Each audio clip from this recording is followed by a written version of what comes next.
you can create an assignment. The one I'm going to have a look at last is the quiz assignment, because the quiz assignment can sometimes be a little bit more complicated. Right, so let's click on assignment. Now, when it comes to assignment, this one works a little bit differently than the question. An assignment doesn't allow a learner to answer on the assignment itself.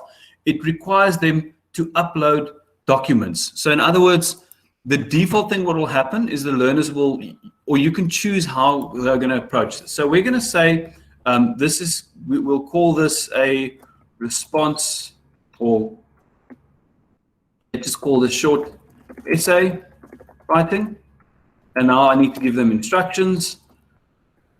How have you been coping during the lockdown period? And I ask them a question here. And I give them instructions. We want 50 to, well, let's make it a little bit more, 100 to 150 words. And let's say bonus, upload a picture that tells 1,000 words. Right, so the whole idea of the assignment that we're going to create is, what can happen now is you can either ask it just like this, where they will have to create all the documents, or you could add pre-existing documents. So let's say there's more detailed instructions that you wanted to give them, then you'll add that attachment as a more detailed instruction. Alternatively, you can add a template that they need to complete. So what we're going to do is we're just going to create a quick little template here in Google Docs.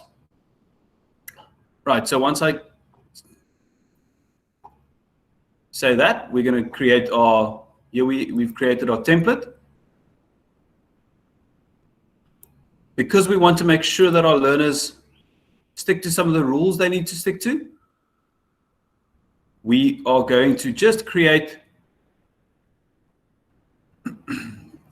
3 tables for them, and we're going to call it introduction, body, and conclusion.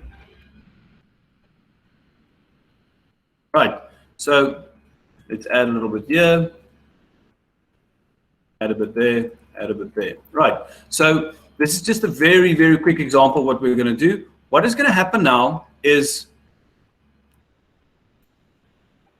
once I'm done with this, I can just simply close it. What's going to happen now is they will all get this document, right? We're going to select this option, sorry, not can view, make a copy for each student, right? So what's going to happen is they will click on the document and it will automatically create a copy of the document for them, which they can then edit in any way that they want. In this way, you could also set up a test as an example, where you ask a question and then leave a little block for them to type an answer, question, leave a block for them to type. The one thing that you do need to take note of is, once you make a copy for the student, it becomes their file. In other words, they have full editing access to it. They can delete any content that's on there already. So what could happen is a learner could open that document and just simply delete the table and write something there. So this is a bit of a learning curve for the learners as well, getting used to that concept.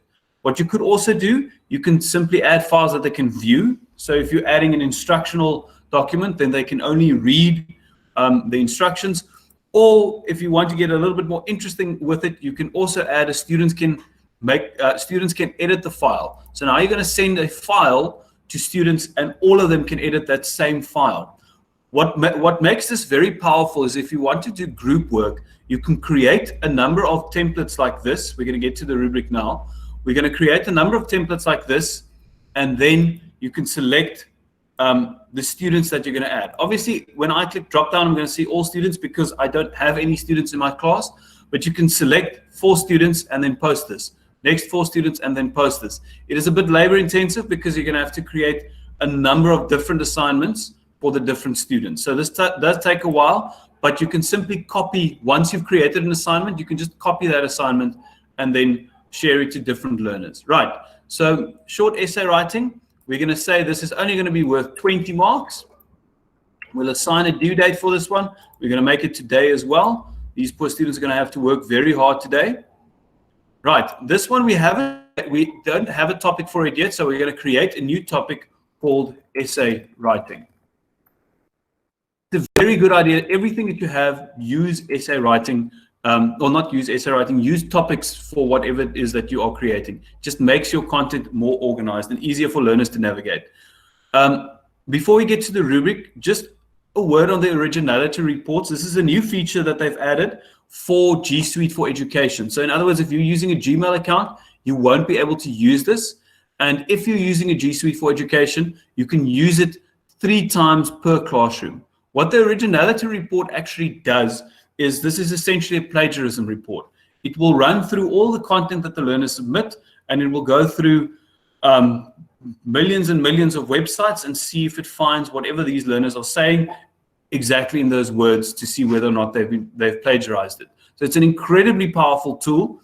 The unfortunate thing is, as I said, it's only available in the G Suite account. And even then, you can only use it 3 times per classroom, right? So you can't use it an unlimited amount of times, except if you go for the more expensive, the Enterprise G Suite Education account, right? So it's a very powerful tool. Right, yes. On that question with the untitled document, we're going to have a look at what it looks like in a minute once we get to the learner side of things as well. But in short, yes, every document is going to be then created. Jacob van Niekerk, untitled document, and Ricky Bekes, untitled document. So the learners' names get added to it. Right. So we're going to make a copy for each student. Now the rubric. Right. If you have a rubric already created, right? So I don't have any rubrics here that I've created in this classroom. I'm just going to go to my dummy class testing. Here I've got rubrics that I have created. The assignment, we're going to add this rubric. So if we go into the rubric, just to show you quickly what it looks like, I created a very basic rubric here.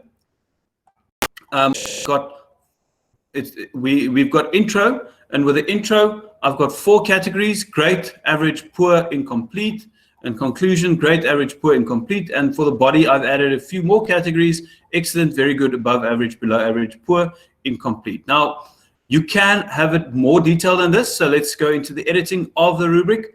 So if we want to add a little bit more detail here, we've got our intro.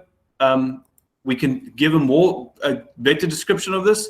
The quality of the introduction, whatever we want to say. And then here, again, level great, truly engaging material.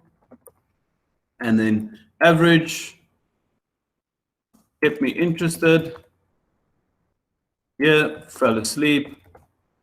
And then incomplete, I don't think we really need. So you can go into a lot more detail than I've gone into here on all of the content that you want to add, the mark allocation, right? Then again, with a conclusion, same story. And if you wanted to, you can add more criterion. You'll notice here, it says out of 20. The minute that I've added extra criterion, so let's make this one out of 100, it realizes, okay, but this assignment is out of 120 now, not just out of 20. So we can immediately add that to the thing that we are creating. We're not going to add this one now, so let's just delete this criterion. And if we wanted to, so we've got at the moment what we have is intro, conclusion, body, so it doesn't really follow logically. So we just want to move this one up so that it reads intro, body, conclusion. Right.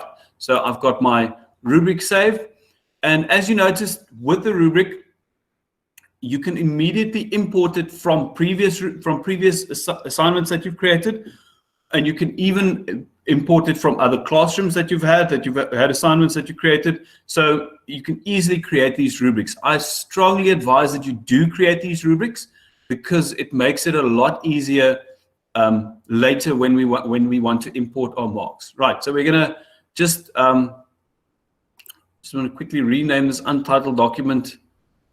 Give it a better name. You know, never mind, doesn't actually matter. Right, so we're going to assign this. We've got a due date. We've got everything set up the way that we want, and we will say assign. Okay, so now it is just doing all the legwork, creating all the documents, etc., that needs to be created. Okay.